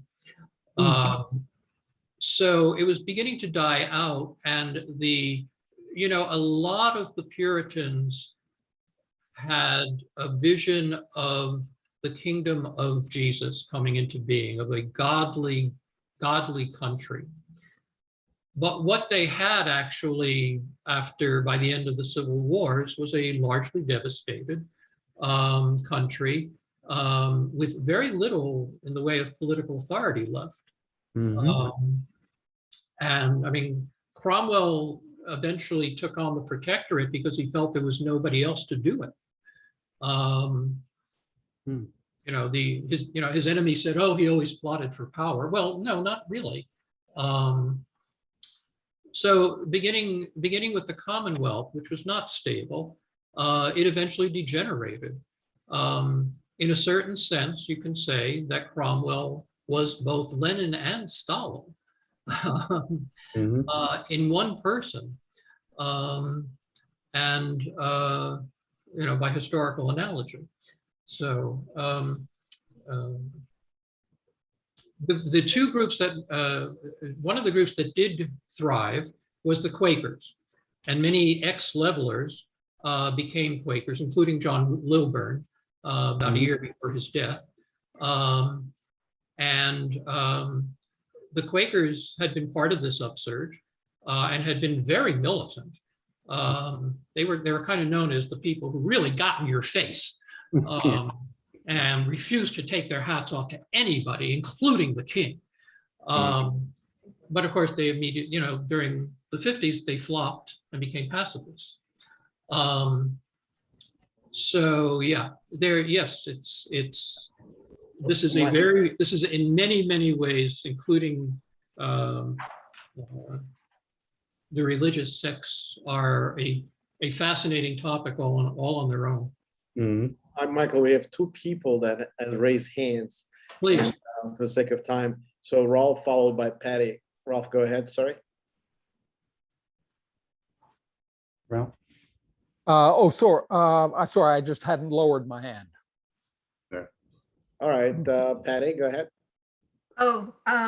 This has been fascinating. I really appreciate this talk. I had noted in the chat that my paternal ancestors actually arrived in this country in the 1620s and founded the city where I was born in 1630. So, but I had only ever heard that, this side of the story as opposed to where they came from. So you explained that really well.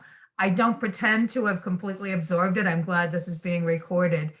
But so two things on that. I have felt for a very long time that I've been very aware of those very strong Calvinist roots, particularly along the Eastern Seaboard. I can't pretend I know about the entire country. And I really feel that a lot of the turmoil that we have today, and I know it's a group that doesn't talk religion, but I think that the Calvinist roots really come through in a lot of, not the roots, not a lot of it's perverted, but I think you can trace a lot of the hostility going on in this country right now back toward those roots. That's one thing. And again, those paternal ancestors had some peculiar interrelationships with Cotton Mather and his continued. And the other question is a little bit more superficial. I would like your opinion on that perception of mine. And I'm just curious whether that woman ever responded to you about the book. So I only just sent it off a couple of days ago, so I expect to hear from her. oh, I hope you do. I'm sure I will. So if I understand your question, you want to talk about Puritanism today. Well, Calvinism, I have always thought of it as Calvinism. I mean, my family history is couched in the mythology of Puritanism, but as you know, so many generations later and as an adult, I mean, I've understood it more with the Calvinist influence. Okay, well, that's true. Puritanism was most heavily influenced by Calvinism. That's absolutely true. Whether, and I guess that, you know, the offshoots as a result of the separatist sects would have had aspects of that as well. It's important though to perhaps understand. Let me talk about this just a bit. There were two major wings of Puritanism in 17th century England. One was the larger and much larger wing were the Presbyterians, who were fairly orthodox Calvinists. They may have had differences here and there. They may have strayed here and there.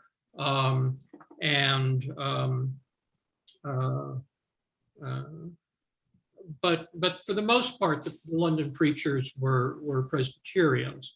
That didn't mean they necessarily had the exact same beliefs as Scottish Presbyterians, so one has to be careful.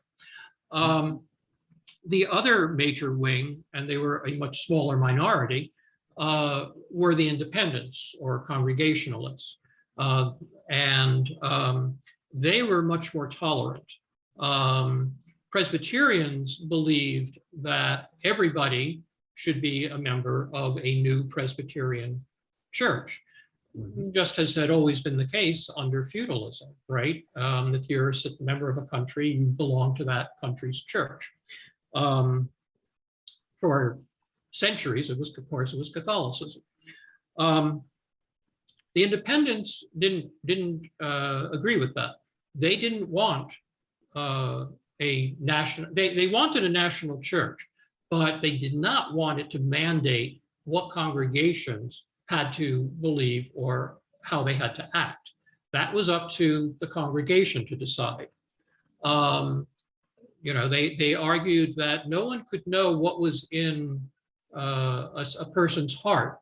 So, or their, you know, it was up to their own conscience to decide that. So they were much more tolerant, and this was the major division between the two of them, and why the Presbyterians in the mid-late 1640s, as the war was kind of going up and down, were bitterly against the army.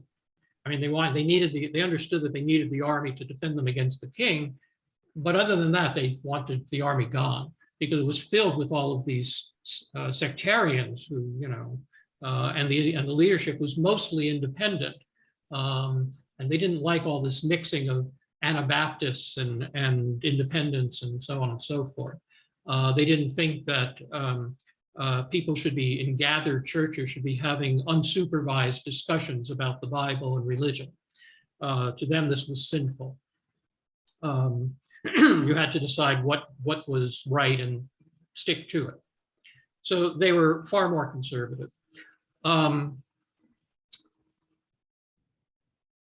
I said earlier that at the beginning that Puritanism was a revolutionary movement against feudalism.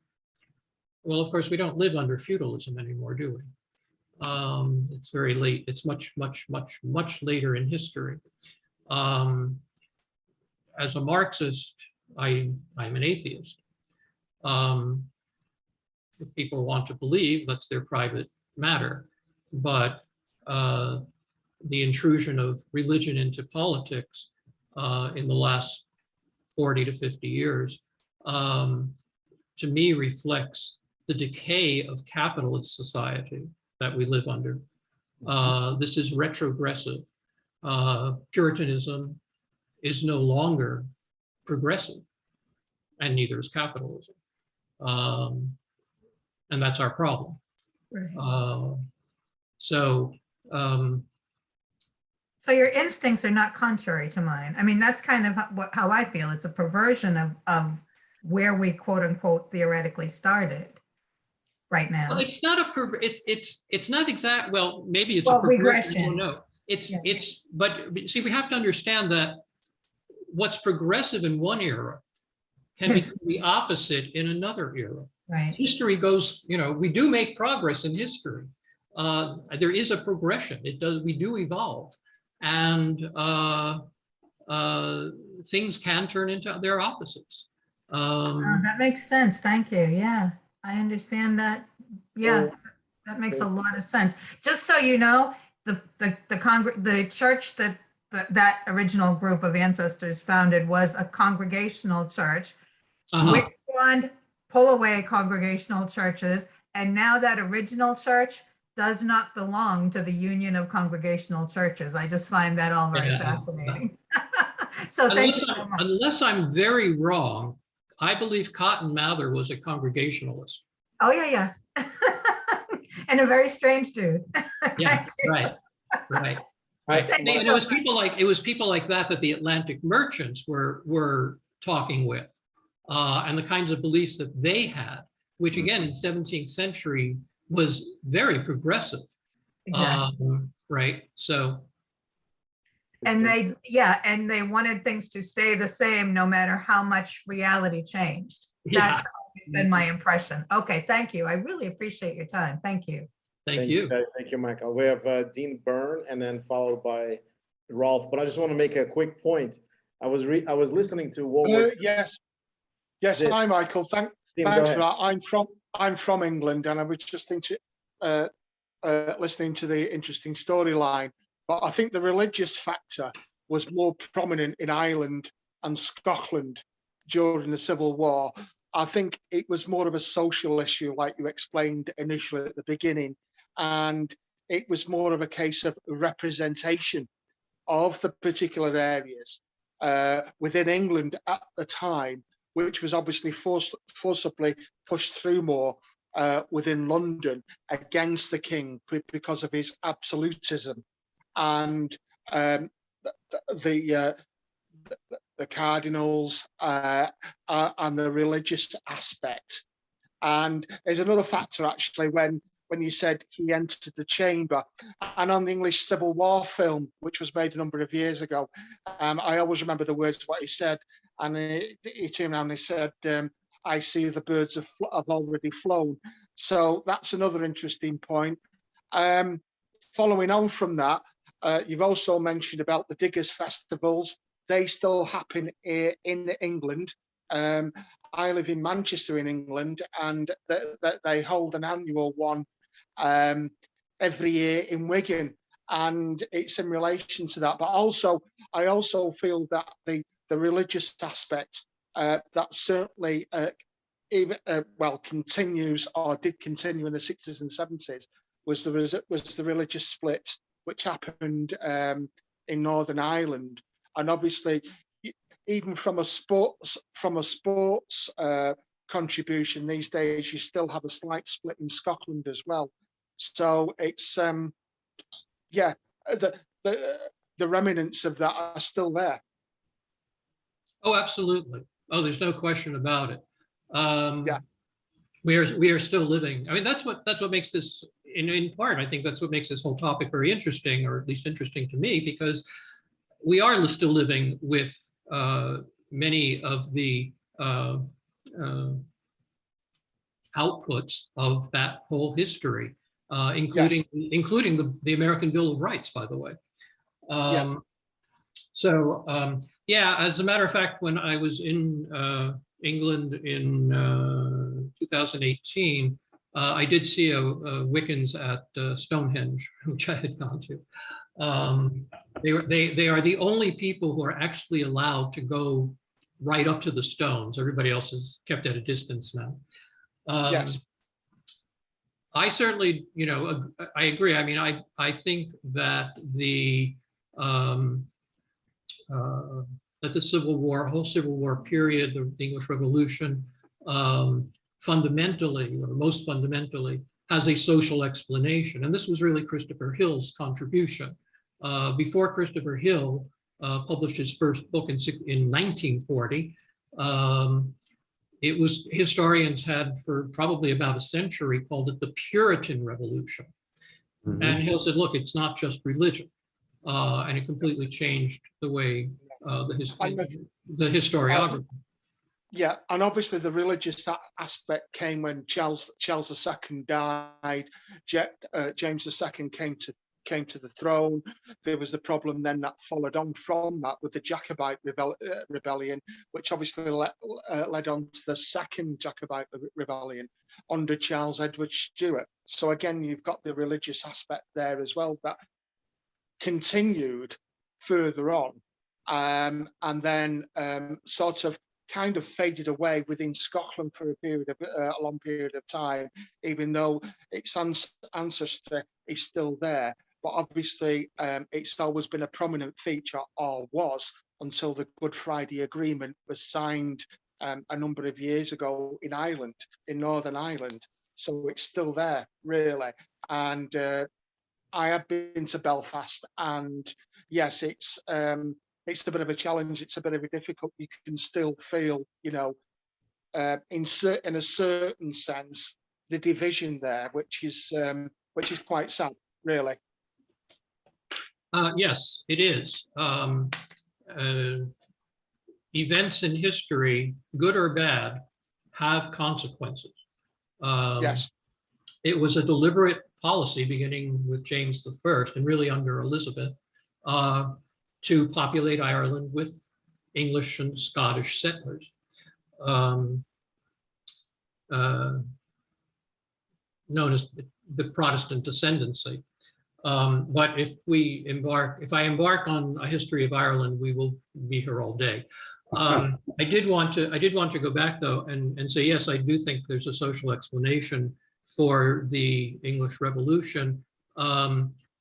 But to a large extent, it must be recognized that the people themselves, the way they expressed it was through religion, which is not all that strange. For a millennia, religion had been so tightly intertwined in the feudal system. All of social life was completely saturated by religion.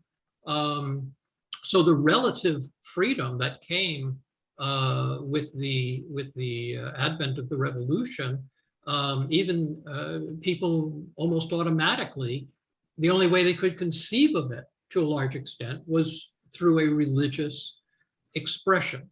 But that didn't change what we now know to have been going on or having affected it. The revisionists will tell you that, well, we have to look at this the way contemporaries did. Well, yes, we do. That doesn't mean that we haven't learned anything new in 400 years, but it does mean that we do have to take into account that, their belief in the kingdom of Jesus the kingdom of Jesus wasn't real, but their belief in it was. And you know, so and yes, it did have wider repercussions, both religious and political, which goes back to Zach's earlier question about, you know, how did this spread? It did have repercussions, particularly for Ireland and also Scotland. Yeah. And even Europe. Yeah. Yes, indeed. Yeah. Thank you. Thanks, Michael. Anyway, thank you. Thank you all. You're Thank you. very welcome. Thank you. We'll Who's take next? we'll take a last question, or if there's any questions, or you know, maybe give it another 10 minutes. Rolf, go ahead. Okay, thanks. Yeah, I want to ask about the Restoration. I'm not sure whether I missed something here, the class interpretation of the Restoration. I think, as you said, the initial revolution was not Republican. It was not particularly, I mean, it was a struggle for power, but it wasn't regicidal. I guess a key turning point was the Rump Parliament and the expulsion of all of the non-Puritans from Parliament, I believe it was. So at that point, the Puritans had absolute control of Parliament, and eventually they they got rid of the monarchy and executed Charles. And that sort of remained the case until Cromwell's death in 1658. Now, once Cromwell died, that sort of, the Commonwealth kind of quickly collapsed. And I guess everybody, and that was the end of the Rump Parliament and the reestablish of the broader Parliament with the non-Puritans. And at that point, they went to the Restoration. How do you interpret that in your in social terms or class terms? I mean, I guess that suggests that even all the way through, the majority in Parliament, and the majority having been excluded, were still were more or less monarchists. I mean, constitutional monarchists, perhaps, but still somewhat monarchist, and therefore partly tied to the feudal system. Is that right? Mostly. The Commonwealth, of course, well, the Commonwealth, by the way, the Commonwealth by Cromwell's death, it wasn't a Commonwealth anymore, it was the Protectorate. But the Commonwealth, look, revolutions have a progression and a decline, right? It's kind of like a sine wave, right?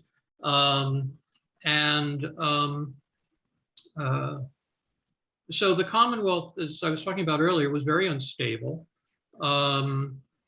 They couldn't hold a new election because A, it would be very difficult, and B, they would probably be voted out of power. And having fought the Civil War, they weren't about to let that happen. The independents, the Presbyterians were now completely hostile to the army. The king was gone. So the independents, who had already suppressed the levelers and thereby alienated a lot of the more radical sects and people, they had a very narrow social base to try to go by. And to make it worse, Cromwell himself, being a member of the gentry, even the lower gentry, he wasn't a theoretician. He had no conception of how to run a republic, of what could replace the monarchy.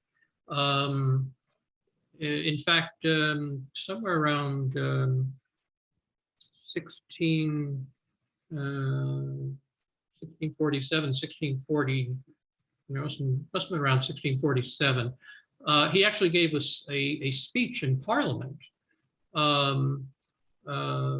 defending the monarchical principle, basically that there had to be an executive, but he felt, having a king was not such a terrible idea, and it was a very odd thing to be doing at that late date. The gentry considered themselves the natural rulers of the countryside. I mean, there was nobility, but they were kind of on their own. They did whatever the hell they felt like. Nobody was going to question it. and they were no longer a military caste, so nobody really needed them very much, except for maybe for patronage here and there. But the gentry really, I mean, they were the ones who filled, they were the justices of the peace. They were the judges who went on tour with the assizes for the courts. They were, many of them were employers. Many of them, they were the ones who took care of parish and county affairs under the guidance of their higher ups, the lords lieutenant and so on, who took their orders from the king. They were the natural rulers of the countryside. And Cromwell didn't see any difference. Now, the fact that the Commonwealth had been instituted against most of the gentry because they had been purged from Parliament, from the Commons, was a bit of a problem. Cromwell actually argued against the abolition of the House of Lords in the Commons. Clearly, he was overruled. But he more or less spent the rest of his time in office trying to win back the allegiance of the gentry. And there was a lot of debate in the gentry of whether or not they should do that and come to an agreement with the people who, at that point, really seemed to be in permanent power. I mean, they had the army behind them.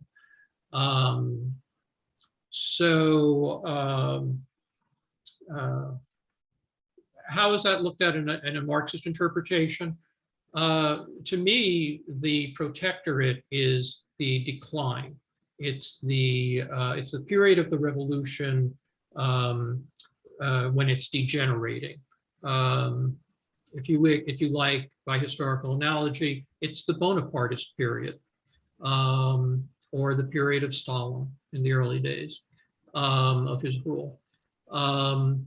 This is the period when the revolution is being used as a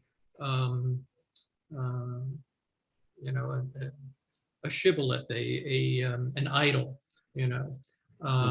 It's whatever. Well, we're all for the revolution, right? And I'm the revolution, in effect. But in reality, what it means is that that the revolution is degenerating. I think I mentioned earlier there were if I didn't, I apologize.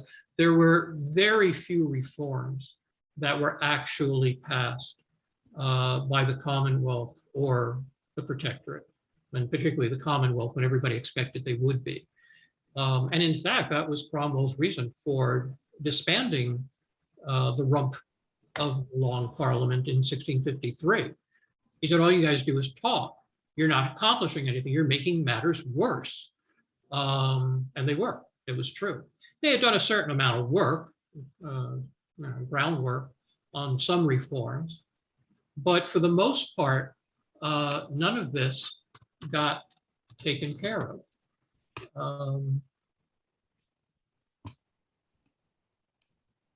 There was no land given to the peasantry. There was no reform of electoral districts. They were still using the districts that went back to the 13 or 1400s. There was no expansion of the franchise. They did not abolish tithes. They kept the excise and other taxes. And so, the middling people of city and countryside were simply left at the mercy of whatever forces they encountered and had to fend for themselves. They were discouraged from participating in the new government, and their social lot was not improved. The big capitalists, the financiers, the Atlantic merchants, their interests were looked after, but that was it. The gentry in the House of Commons were not about to allow peasants to buy up any significant amount of land, and they kept the estates, even the ones that were confiscated from royalist noblemen, large, so that the peasants couldn't afford to buy them.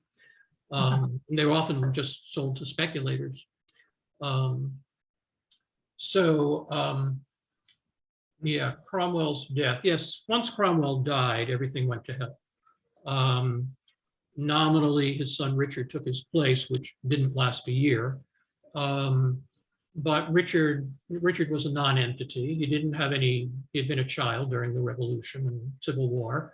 His father, he did not have his father's, either his father's gifts as a soldier or any relationship to the officers in the army. So he didn't last very long. I think the officers tried to rule themselves, found it impossible, called back the rump, and eventually, of course, the Long Parliament, the original Long Parliament, or whoever was still alive. And they eventually decided that for the good of the country, they had better call back Charles. Actually, there's a little bit more to the story. There was a general of the army in Scotland whose name was Monk, M-O-C-N-C-K, who had, fought with Cromwell, but who was more right-wing. He wasn't really a radical. And he was watching what was going on in London from afar. And finally, he simply abandoned Scotland. He purged his army of Puritans and radicals, and then marched the rest of it down to London and restored the Long Parliament. And they invited Charles to come back. But again, the restoration of Charles II did not mean that everything went back to the way it was. There was no Star Chamber anymore. There was, or High Commission. Things were, they had just gone through this really traumatic experience.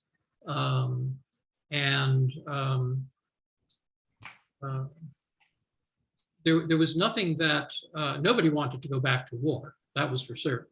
But, there's the way one author put it, which is not terrible, they said it's for the first time in history, the king had not called Parliament.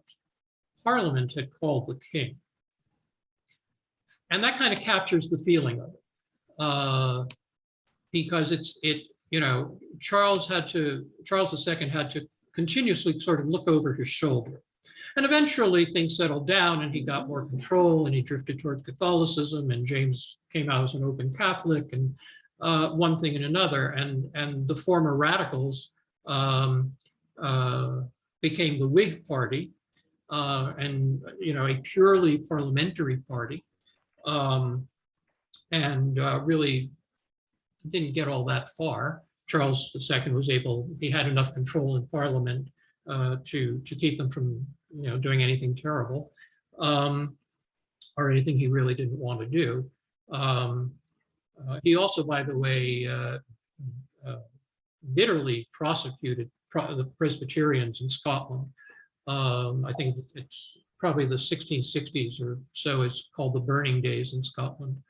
But not in England, because it would have been too close to home, probably, and too politically difficult.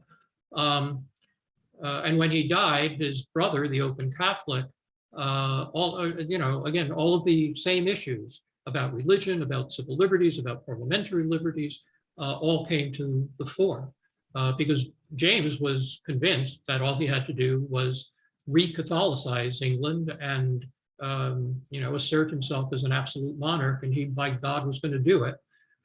And he learned the hard way that you don't go through an experience like the Civil War with no effects.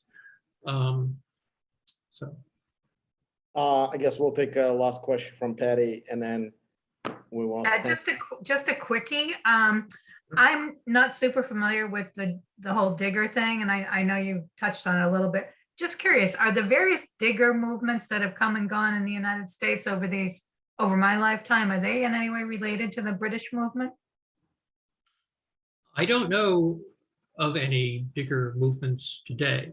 Oh, there's one in Vermont, and then back in the 60s and 70s, I think, like even the actor Peter Coyote was part of it. It was part of it grew out of the anti-war peace hippie whole movement.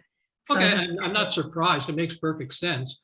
By the way, I don't know if you know, there was also, for a short while, there was also a rock group who was called the Diggers back then in the 60s. That's right, you are correct. Yeah, But I was trying to keep this up about history. yeah, that's okay. Patty, you were a lead singer, no? Sorry. Well, rock and roll's part of history in my book. Exactly. Woo! Yeah, Beatles, look at Um, the Beatles, right? Oh, by the way, Michael, I just want to make this quick point. I was watching this World War II documentary about Stalin, and you'll get a kick out of this. Apparently, before World War II, he executed 130 ministers, Orthodox ministers. And then when the World War II commenced, and he wanted to give people hope, and in fact gave first elected the top clergy, or they call him diacon, right? Top clergyman in Moscow, and gave him the former German ambassador suite to stay at, just to give people hope. And so, he was a major atheist, if you think, and then, he want people to believe in something. That's just weird. The whole, Yeah, well, that was the problem. Stalin was not a Marxist. He simply tacked back and forth and ended up reversing himself, over and over again, because he had no idea what he was doing. And Putin has stayed true to that pattern, that Stalinist pattern. I don't want to get into Putin. No, I'm talking about with the Russian Orthodox Patriarch Kirill. Oh, I'm sorry. Yes. All right. Well, anyway, so yes, I don't know anything about the more modern day diggers. The original diggers, mostly we know them through the writings of Winstanley. He believed that all of the land should be held in common. In the book, I quoted a 14th century couplet, which was still current in the 17th century, which went, when Adam delved and Eve spade, I'm sorry, the other way around. When Adam delved and spade, yeah, I guess that's right. When Adam delved and Eve spade, who was then the gentleman? Gentlemen were, in other words, gentlemen weren't born, they were made. That the social system was not, something that God had ordained. It was something that had arisen. It was part of the work of man. And in fact, they applied the same. Many Puritans applied the same argument to the church, to the Catholic Church. There's nothing about popes in the Bible, so obviously this couldn't have been part of anything to do with God. But Winstanley went further. He said, he believed that all men are brothers, everyone should be provided for, and everyone should have a right to make their own way in the world and to have sustenance, to have food. And there was a good deal of unused land in England, and also common land, which was land where traditionally small landowners who only were able to engage in small. They only had enough to support themselves, and they might have 1, 2, 3 animals which they pastured on the commons.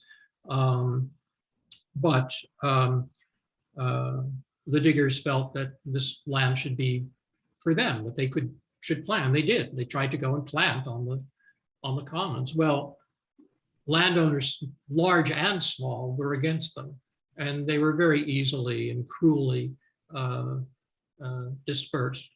And as I said, after that, Winstanley disappears from our sight in history. No one knows what happened to him, but his writings are extensive, and Christopher Hill's particulars are quite interesting on them.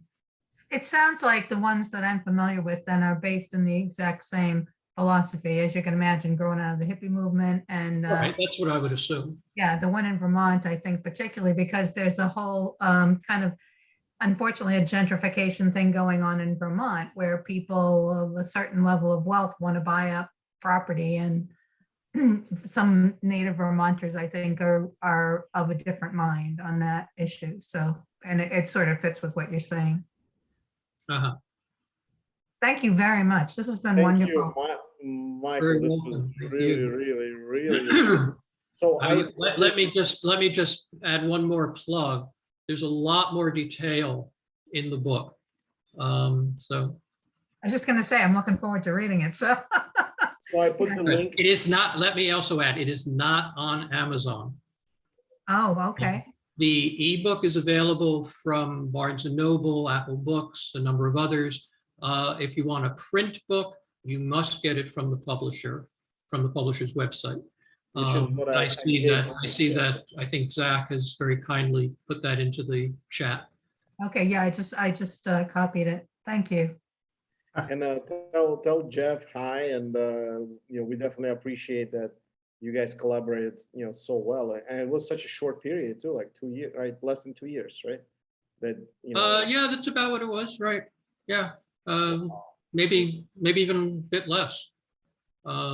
which is but, amazing, right? Because you were saying like you were About a year and a half. About a year and a half.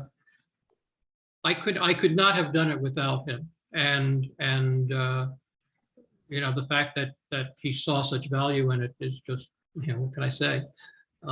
We've had a very good and extensive and warm working relationship. Oh wow. I'm not surprised it's not on Amazon, by the way. That's the publisher. And fully.